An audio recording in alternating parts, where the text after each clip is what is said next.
بے شک قرآن کریم اللہ تعالیٰ کا ایک معجزہ ہے۔ جیسے جیسے سائنس ترقی کر رہی ہے ویسے ویسے اس میں چھپی معلومات ثابت ہو رہی ہیں، لیکن ابھی بھی اس میں بہت سے ایسے راز اللہ تعالیٰ نے مخفی رکھے ہیں جنہیں ابھی بھی کھوجنا باقی ہے۔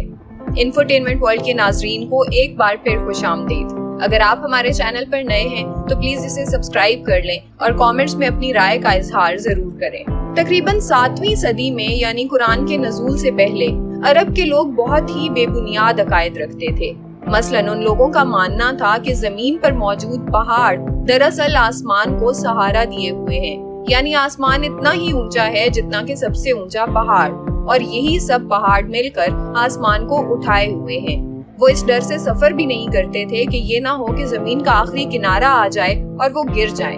اس کی وجہ یہ تھی کہ نہ تو تب سائنس نے اتنی ترقی کی تھی اور نہ ہی رہنمائی کے لیے قرآن پاک موجود تھا۔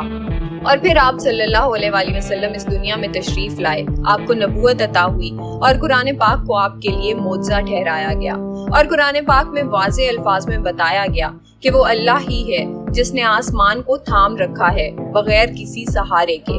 اسی طرح کے 5 بڑے معجزات آج ہم آپ کے سامنے اس ویڈیو میں رکھیں گے جن کو سائنس نے 20ویں اور 21ویں صدی میں ثابت کیا، لیکن قرآن پاک نے 1400 سال پہلے ہمیں یہ تمام معلومات دے دی تھی۔ اور جیسا کہ آپ جانتے ہیں کہ اکثر مغربی سائنسدان جو کائنات کی کھوج میں لگے ہیں وہ غیر مسلم ہیں، لہٰذا قرآن سے رہنمائی نہیں لیتے بلکہ خود کو عقل کل سمجھتے ہیں۔ لیکن کروڑوں ڈالرز خرچ کرنے کے بعد جب آج 21ویں صدی میں آ کر وہ انہی معلومات کو پروف کرتے ہیں جو قرآن پاک میں پہلے سے بیان کر دی گئی ہیں، تو بہت سے غیر مسلم اس سچے مذہب کو مان کر اس پہ ایمان لے آتے ہیں اور دائرہ اسلام میں داخل ہو جاتے ہیں۔ ہم نے آج تک بہت سی ایسی مثالیں سنی جس میں قرآن یا آپ صلی اللہ علیہ وآلہ وسلم کی زندگی پر تنقید کی غرض سے ریسرچ کرنے والوں نے بالآخر اسلام قبول کر لیا۔ ابھی بھی ایسے بہت سے حقائق ہیں جن کو قرآن میں بیان کیا جا چکا ہے، لیکن سائنس کی دنیا ابھی بھی مزید ترقی کی مرہون منت ہے۔ جیسا کہ آپ جانتے ہیں کہ آج تک کی گئی ریسرچ کے مطابق تمام سائنسدان اس بات پر متفق ہیں کہ ایک بہت بڑا دھماکہ ہوا تھا جس سے کائنات وجود میں آئی، اور اسے بگ بینگ تھیوری کا نام دیا گیا، جسے سائنس کی ہر کتاب کا حصہ بنایا گیا۔ اور تقریباً آج سے 15 کھرب سال پہلے ہونے والے اسی دھماکے سے سورج، چاند، ستارے، سیارے، یہاں تک کہ ساری گیلیکسیز کے علاوہ ٹائم اور سپیس بھی وجود میں آئے۔ اور یہ بات آج سے 1400 سال پہلے نازل ہونے والے قرآن پاک میں اللہ تعالیٰ نے پہلے سے بیان فرما دی تھی۔ سورہ نجم میں اللہ تعالیٰ نے فرمایا کہ وہی اللہ ہے جس نے زمین و آسمان کو پیدا کیا، اور سورہ انبیاء میں بگ بینگ تھیوری کو کچھ یوں بیان کیا گیا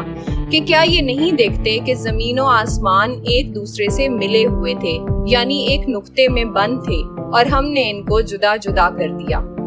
یعنی قرآن پاک میں یہ بیان فرمایا گیا کہ پہلے زمین اور آسمان کا کوئی الگ الگ وجود نہیں تھا، بلکہ ایک ہی مادہ تھا جو پھر ایک زبردست قوت کے دھماکے سے الگ الگ ہو گئے۔ اور یہ حقیقت یقیناً سائنس کی ترقی سے پہلے وہی جان سکتا ہے جس کی قدرت سے یہ سب کچھ وجود میں آیا۔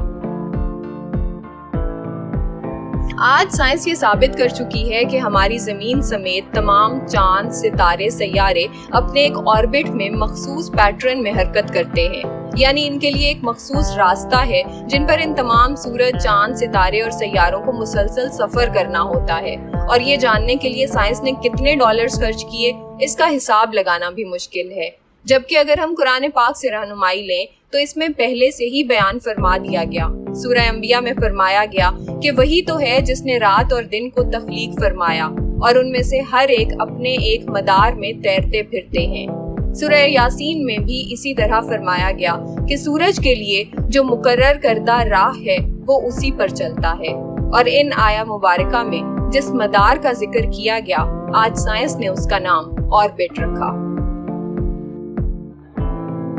آج سے تقریباً 100 سال پہلے تک سائنسدان اس بات پر یقین رکھتے تھے کہ یہ کائنات ساکن ہے، یعنی ایک ہی جگہ پر موجود ہے، یا اس کی جتنی بھی وسعت ہے وہ ایک ہی جگہ پر قائم ہے۔ اور اسی دوران ماہر فلکیات نے یہ ثابت کیا کہ یہ کائنات مسلسل حرکت میں ہے اور لمحہ بلمحہ پھیل رہی ہے، یعنی کہکشاؤں اور ستاروں کے درمیان کا فاصلہ بڑھتا جا رہا ہے اور یہ ایک دوسرے سے دور ہو رہے ہیں، اور اس پھیلاؤ کی رفتار تقریباً 3 لاکھ کلومیٹر فی سیکنڈ ہے۔